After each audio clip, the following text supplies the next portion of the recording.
ಇನ್ನು ಜಮೀರ್ ಅಹಮದ್ ಖಾನ್ಗೆ ಎದುರಾಗುತ್ತಾ ಸಂಕಷ್ಟ ಅನ್ನುವಂತಹ ಪ್ರಶ್ನೆ ಮೂಡ್ತಾ ಇದೆ. ಕಾರಣ ಏನು ಅಂದ್ರೆ ಜಮೀರ್ ಅಹಮದ್ ಖಾನ್ ವಿರುದ್ಧ ಐಟಿ ಇಲಾಖೆಗೆ ದೂರನ್ನ ಸಲ್ಲಿಸಲಾಗಿದೆ. ಹಿಂದೂ ಮುಖಂಡ ತೇಜಸ್ ಗೌಡರಿಂದ ದೂರನ್ನ ದಾಖಲು ಮಾಡಲಾಗಿದೆ. ಕಾರಣ ಏನು ಅಂದ್ರೆ ರಾಜಶೇಖರ್ ಕುಟುಂಬಕ್ಕೆ ಬಳ್ಳಾರಿಯಲ್ಲಿ ಗಲಭೆ ಆಯ್ತಲ್ಲ, ಗಲಭೆಯಲ್ಲಿ ಸಾವಿಗೀಡಾಗಿರುವಂತಹ ರಾಜೇಶ್ ಕುಟುಂಬಕ್ಕೆ 25 ಲಕ್ಷ ಪರಿಹಾರ ಕೊಟ್ಟಿರುವಂತಹ ಜಮೀರ್, ಅದು ನಗದಿನ ರೂಪದಲ್ಲಿ 2 ಲಕ್ಷಕ್ಕಿಂತ ಹೆಚ್ಚಿನ ಹಣ ನಗದು ರೂಪದಲ್ಲಿ ಇಟ್ಟುಕೊಳ್ಳುವಂತಿಲ್ಲ.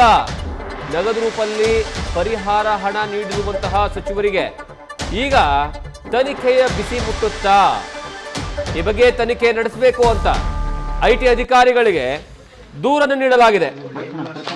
ಹಿಂದೂ ಮುಖಂಡ ತೇಜಸ್ ಗೌಡರಿಂದ ಐಟಿ ಅಧಿಕಾರಿಗಳಿಗೆ ದೂರನ್ನ ಸಲ್ಲಿಸಿದ್ದಾರೆ. ಆ ದೂರಿನ ಪ್ರತಿಯನ್ನು ನೀವು ನೋಡ್ತಾ ಇದ್ದೀರಾ.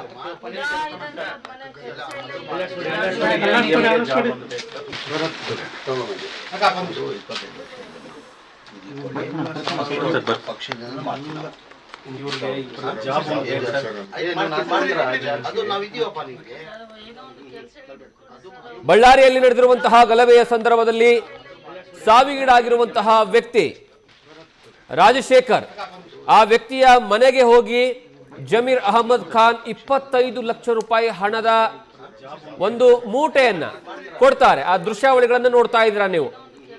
ಯಾವ ರೀತಿಯಾದಂತಹ ಹಣವನ್ನ ಕವರಲ್ಲಿ ಪ್ಯಾಕ್ ಮಾಡಿ ಹೇಳ್ತಾರೆ, ಮತ್ತೆ ಬಹಿರಂಗವಾಗಿ ಮಾಧ್ಯಮಗಳ ಮುಂದ್ಗಡೆನೂ ಸಹ ಎಲ್ಲರೂ ಇರ್ತಾರೆ, ಅಲ್ಲಿ ವಿಡಿಯೋ ಚಿತ್ರೀಕರಣ ಆಗ್ತಾ ಇರುತ್ತೆ. ಆ ಸಂದರ್ಭದಲ್ಲಿ ಹೇಳ್ತಾರೆ, ಇದು 25 ಲಕ್ಷ ಅಮ್ಮ, ಇದು ಇಟ್ಕೊಳ್ಳಿ, ನಮ್ಮ ಪಕ್ಷದಿಂದಲೂ ಸಹ ಸಹಾಯ ಮಾಡ್ತೀವಿ, ಸದ್ಯಕ್ಕೇನಂದ್ರೆ ಈ ಹಣ ಇಟ್ಕೊಳ್ಳಿ, ಎಲ್ಲ ಹೆಲ್ಪ್ ಮಾಡ್ತೀವಿ, ನಾವು ಇದೀವಮ್ಮ ನಿಮ್ಮ ಜೊತೆಗೆ ಅಂತ ಹೇಳ್ತಾರೆ.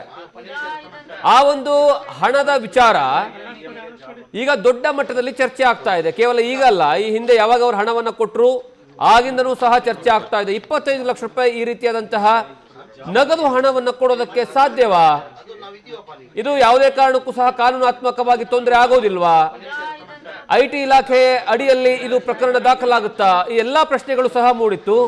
ಈಗ ಅದಕ್ಕೆ ಪುಷ್ಟಿ ನೀಡೋ ಹಾಗೆ ಹಿಂದೂ ನಾಯಕ ಇವತ್ತು ಹೋಗಿ ಹಿಂದೂ ಮುಖಂಡ ತೇಜಸ್ ಗೌಡರಿಂದ ದೂರನ್ನು ದಾಖಲಿಸಲಾಗಿದೆ. ಎಲ್ಲಿ ಅಂದ್ರೆ ಐಟಿ ಇಲಾಖೆಯ ಅಧಿಕಾರಿಗಳಿಗೆ ದೂರನ್ನು ನೀಡಿದ್ದಾರೆ.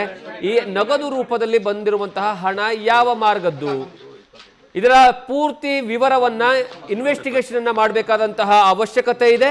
ಹಾಗಾಗಿ ಇನ್ವೆಸ್ಟಿಗೇಷನ್ ಮಾಡಿ ಅನ್ನುವಂತಹ ವಿಚಾರವನ್ನ ಹೇಳಿದ್ದಾರೆ.